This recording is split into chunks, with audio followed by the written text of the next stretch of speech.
조국 전 장관이 쓴 책 제목은 조국의 시간입니다. 이 조국의 시간이 정치권의 논란의 시간을 불러왔습니다. 제목부터 공개하겠습니다. 톱뉴스 주제는요, 조국의 시간이 불러온 파장이라는 제목 정해봤습니다. 민주당 내에서 조 전 장관을 옹호하는 입장들이 나왔습니다. 야당은 반발하고 있는데요. 일단 조국의 시간, 조국 전 장관이 이 책에서 어떤 내용을 주장하고 있는지부터 꼼꼼하게 하나하나씩 좀 짚어보겠습니다. 조 전 장관의 주장입니다. 조국의 시간에 담긴 내용 함께 보시죠. 조국 전 장관, 검찰의 공소사실이 모두 유죄로 인정된다 하더라도 살아있는 권력이 범한 범죄가 아니다. 새로운 논리를 갖고 왔습니다. 기존에는 다 무죄다 이렇게 주장을 해왔는데 설사 이게 유죄더라도 권력형 비리나 권력형 범죄가 아니다라는 주장인데요. 자, 이게 어떤 의미가 있는지 좀 의견도 한번 좀 들어보도록 할게요. 그리고 당시 윤석열 총장의 지휘 검찰 수사에 대해서 다채롭게 조 전 장관이 비난을 했습니다. 가족 인질극이다. 초미세먼지 떨이 수사다. 보통은 먼지털이 수사다라고 우리가 하는데 요즘 유행하는 초미세먼지를 바꿔붙였어요. 초미세먼지 털이 수사다. 인디언 기후제 수사다. 정치적 수사다라는 다양한 비난을, 맹비난을 했습니다. 자, 이에 대한 윤석열 총장 측의 입장도 함께 소개를 해드리지요. 정경심 판결문과 이성윤 공소장 등에 나온 범죄 사실을 두고서 이런 말을 할 수 있는지, 아직도 다른 세상 사람, 그러니까 저 세상 사람 같다. 극렬 지지층 말고는 속을 사람도 이제 없을 것이다 라며 여태까지 속였으면 충분하지 않냐라는 식의 윤석열 전 총장 측도 만만치 않아요. 밀리지 않고 있습니다. 조국, 윤석열 서로가 서로를 향해서 비판을 한 그런 대목입니다. 일단 상당히 흥미로운 주장들이 나왔는데 여러분의 의견 들어보겠습니다. 박정하 전 청와대 대변인. 네. 흥미로워요. 지금까지는 다 무죄다 라고 주장을 해왔는데 뭔가 한 발을 빼는 겁니까? 이렇게 얘기해요. 설사 공소사실이 다 유죄로 인정된다 하더라도 그거는 살아있는 권력의 권력형 범죄가 아니다 라고 주장하는데 이런 주장을 하는 까닭은 뭡니까? 글쎄 모르겠어요. 재판상으로는 이제 더 이상 피해갈 데가 없나 보다라고 판단을 한 건지 갑자기 이제 저런 주장을 하는데요. 그 전에 보면 또 재미있는 부분이 있어요. 이게 3단계로 와 있는데 첫 번째는 최초에 이제 청문회 과정에서 이제 여러 의혹이 나왔을 때 이거는 나중에 해명하겠다. 그 다음에 재판 과정에서는 모든 걸 묵비권 행사하면서 쭉 검찰 수사 과정에서도 그랬죠. 그렇게 오다가 이제 지금은 이거는 살아있는 권력에 대한 범죄가 아니고 어쩔 수 없는 상황이니까 내가 힘이 있을 때, 그 다음에 우리 진영이 힘이 있을 때 저지러진 범죄가 아니다라는 식으로 가는 것 같아요. 그래서 저는 이 책에 대해서 관심도 사실은 별로 없고 앞으로도 읽어볼 계획도 별로 없습니다만은 이게 무슨 진실이 뭐든 그 다음에 재판에서의 결과가 어떻든 아니면 역사의 기술이 어떻게 됐든 이거와 상관없이 나는 정말 떳떳했는데 검찰 윤석열 전 총장 등에 의한 검찰 세력에 의한 희생양이다 라는 걸 주장하기 위한 아주 그냥 글쎄요 아주 뻔뻔한 정진승리라고밖에 저는 해석을 하지 못하겠습니다. 이 안에 보면 이제 책을 썼다고 알리면서 기승전 조국은 끝나지 않았다. 그 다음에 이 모든 걸 촛불시민한테 바친다.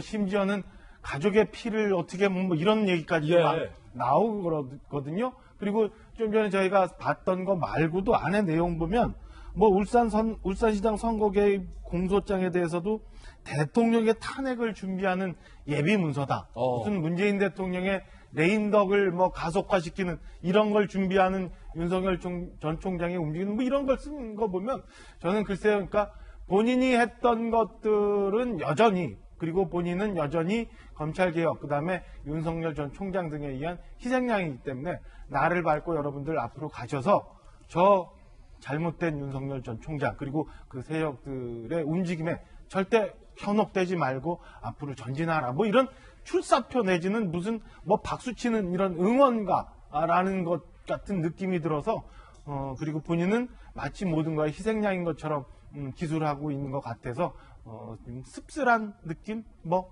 그런 생각이 좀 들었습니다. 박정호 전 대변인 개인 견해인데 윤태곤 실장님 특히 방금 언급해 주신 그 부분 뭐 앞에 이제 본인의 범죄 혐의에 대해서는 뭐 무죄라고 주장을 하든 아니면 권력형 범죄는 아니지 않느냐라고 항변하든 뭐 본인에게 주어진 권한이고 본인의 주장이니까 그렇다 치더라도 뭐 울산시장 선거 개입 의혹에 나온 어떤 공소 사실이 윤석열 총장 측과 그 일당들이 문재인 대통령 탄핵을 도모하기 위한 탄핵의 뭐 예비 문서다라는 이 주장은 뭐랄까요? 좀 뭐 근거도 없고 상당히 좀 과도하다는 지적이 있던데 어떻게 보세요? 얼마 전에 김의겸 의원이 이제 윤석열 전두환 뭐 2단계 쿠데타 뭐 이런 이야기를 했지 않습니까? 맞아요. 그 조국 전 장관 수사부터 뭐 울산 수사까지 2단계 쿠데타 같은 맥락의 이야기인 거죠. 그게 치밀한 기획하에 현 정권을 탄핵으로 몰고 가기 위해서 검찰과 뭐 보수 언론과 야당이 이제 카르텔을 형성해가지고 예. 이렇게 했다라는 건데 굉장히 뭐 만약에 뭐라 좀 근거라도 좀 있으면 될 텐데 만약 근거가 없다면 주장이죠. 엄청난 생각이에요. 주장인 건데, 그러니까 그 부분에 대해 가지고 조국 전 장관이 이제 두 개로 나눠 가지고 이야기한 거지 않습니까? 자기 가족 일가에 대한 거는 권력형 범죄가 아니다. 근데 그럼 그 울산 사건이 만약에 이게 유죄 쪽으로 간다면 그건 권력형 범죄지 않습니까? 그렇기 때문에 거기에 대해서 더 강하게 방어막을 친 것인데 이게 참 흥미롭다기보다 독특한 것이 독특하다. 예. 조국 전 장관이 현 정부에서 되게 중요한 역할을 했지 않습니까? 예. 정권 출범 때부터 해서 중간까지 이제 큰 역할을 하고 대통령 신임도 받았는데 그런 사람들이 옛날 책 많이 썼어요. 뭐 권노갑, 박철원 이런 분들 책 썼는데 거의 다 그 정권이 끝난 이후에 조금 시간이 지나가지고 책을 쓰는 게 통례예요. 그게 이제 어느 나라든지 보통 그런데 이게 미국 같은 경우에 뭐 볼튼 NSC 보좌관이 트럼프 임기 중에 책을 써가지고 뭐 이제 크게 이제 화제가 되고 그랬지 않습니까? 그 조국 전 장관의 이 책은 뭐 어떤 내용이냐를 떠나가지고 예. 되게 독특하다. 나온 시점이. 그렇기 때문에 뒤에 이제 민주당의 뭐 이야기하겠지만 앞으로의 경선이라든지 대선에도 당연한 영향을 미칠 수밖에 없게 돼 있다. 조국 전 장관이 책을 쓰면서 나는 이 정치적인 뜻이 아니라고 했는데 이 정치라는 게 우리가 광의의 정치라고 생각하면 어떻게 영향을 안 미칠 수가 있겠습니까? 이미 영향을 미치고 있어요. 그렇죠. 그래서 저는 그 부분을 되게 좀 독특하게 보고 있다. 네. 어떤 식으로 이제 누구한테 유리하고 불리할까에 대해서 앞으로 되게 여러 가지의 이걸 남기는 책이 됐다라는 점이 독특해요. 윤석열 전 총장 측에 대한 이 적대감, 상당한 어떤 적대감이 확인이 되는 문장들이 상당히 많다라는 생각이 듭니다. 과거 조국 전 장관들의 발언들 저희가 한번 준비해봤는데 들어보시죠. 아무리 그 당시에 적법이고 합법이었다고 하더라도 그것을 활용할 수 없었던 사람들에 비하면 저나 저희 아이가 혜택을 누렸다고 생각합니다. 결과적으로 저희 아이가 합법이라고 하더라도 혜택을 입었던 점에 대해서는 제가 반성합니다. 저를 비난해 주십시오.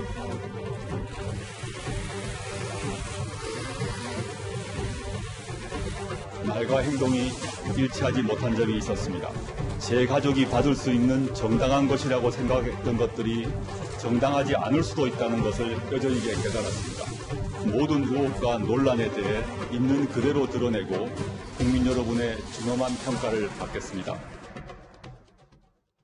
손정희 변호사님, 합법이어도 내가 책임을 지겠다, 송구하다라는 발언과 이 책에서 유죄라 하더라도 권력형 범죄는 아니지 않느냐라는 항변과의 조금 온도 차이가 좀 느껴진다는 지적도 있던데 손 변호사님은 이제 법률적으로 좀 어떻게 보십니까?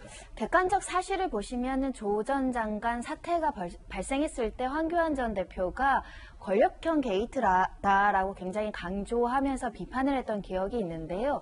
그 권력형 게이트의 대상이 됐던 것은 코링크 피의와 관련한 사모펀드 운영과 관련해서 여권의 실세들이 있고 수사를 은폐하거나 축소하는데 많은 권력기관이 동원이 됐기 때문에 이것은 권력형 어떻게 보면 자본시장법에 따른 그 경제범죄다 이렇게 강조를 했었는데 결론적으로는 사실은 그 부분과 관련해서는 다 기소가 안 됐죠. 왜냐하면 코링크 피의와 관련해서도 사촌 동생인가요? 동생, 사촌 관련된 사람들이 사기, 배임, 횡령은 있었을지언정 여권 실세들이 같이 기소되거나 공동정법으로 공소장에 거론된 건 아니었기 때문에 권력형 게이트는 아니다라는 건 팩트가 아닐까라는 생각이 들고요.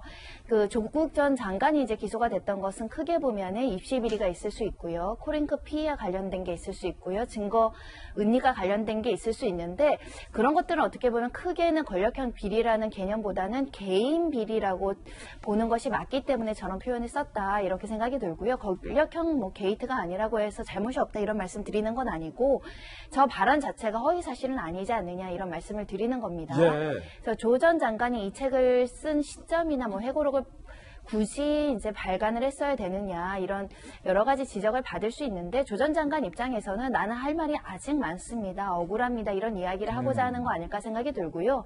만약에 윤석열 전 총장이 대선 후보로 거론되지 않고 정치인이 되지 않았다면 회고록에 윤 전 총장이 그렇게 많이 거론되지 않았을 개연성이 있습니다.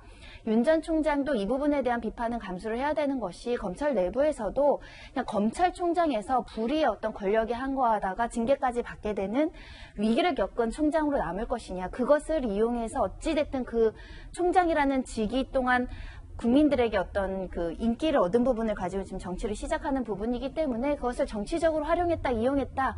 그렇기 때문에 편파적으로 수사하고 기소했다라는 조 전 장관의 어떤 외침과 관련해서는 또 본인대로의 정치적인 어떤 수사를 써서 비판할 수 있는 부분이어서 각자의 입장에서 쓸 수 있는 내용을 담고 있다라고 보셔야 될 것 같습니다. 예.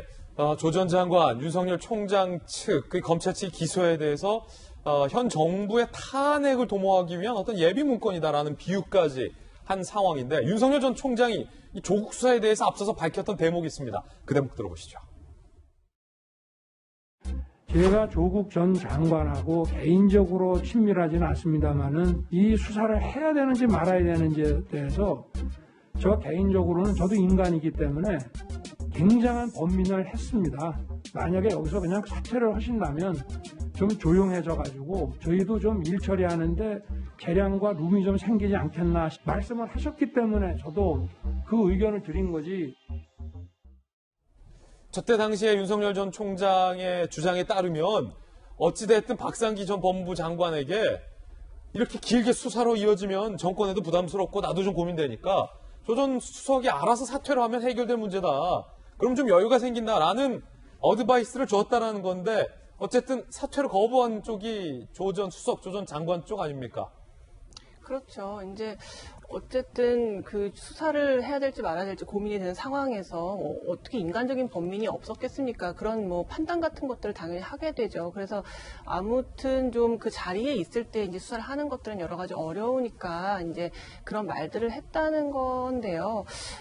아까 손정혜 변호사님 말씀하셨던 것처럼 어쨌든 이 윤석열 지금 전 총장이 이렇게 대선 후보로까지 거론되는 상황에서 조국의 시간에 그 많은 책의 분량이 아마 윤석열 전 총장 을 겨냥한 부분들이 많이 담겨져 있는 것 같습니다. 아직 저도 내용을 보지 않아서 잘 모르겠는데, 근데 좀 한 가지 안타까운 것은, 그러니까 조국 전 장관 같은 경우에 이제 법대 교수잖아요. 그러니까 법원에서 어떤 그런 진실을 밝히는 것의 의미가 무엇인지를 가장 잘 아는 분인데, 예. 물론 검찰에서 진술을 거부한 것은 검찰이 자기에게 유리하게 하지 않을 거라는 판단 때문에 진술을 거부하더라도 그때 이제 재판에서 계속 밝히겠다고 모든 것을 밝히겠다고 얘기를 했는데 법정에서는 또 300번 정도 그 형사소송법 조항을 얘기하면서 증언을 거부했거든요. 그렇다면 결국 왜 이렇게 법원 밖에서 SNS나 책을 통해서만 자기의 이야기를 하는가? 결국 떳떳하다면 법원에서 얘기를 해라. 그렇죠. 자기의 어떤 무죄를 적극적으로 소명할 수 있는 아주 좋은 기회가 법정이죠. 그거를 법학 교수인 조국 전 장관이 누구보다 잘 알 텐데 그렇다는 것은 결국 법리적으로 이걸 따지고 들어갔을 때는 이것을 무죄를 증명할 자신이 없는 것이 아닌가라는 인상을 줄 수밖에 없는 것이고요. 또 이제 이 책을 촛불 시민들에게 바치겠다고 했는데 항상 이 촛불 시민이라는 것은 꼭 민주당 지지자만을 의미하는 것이 아니라 어쨌든 그 국정이 이미 소수의 몇 명에 의해서 농단된 것을 국민의 준엄한 심판으로 이제 고친 것이 예. 촛불 정신인데 항상 이렇게 민주당 혹은 조국 전 장관은 전유물이 아니다. 촛불 정신이 마치 그들만 이야기할 수 있고 어. 그들만의 것인 양 이야기하는 것이 매우 불편하다는 생각이 듭니다. 김수영 교수의 돌직구예요.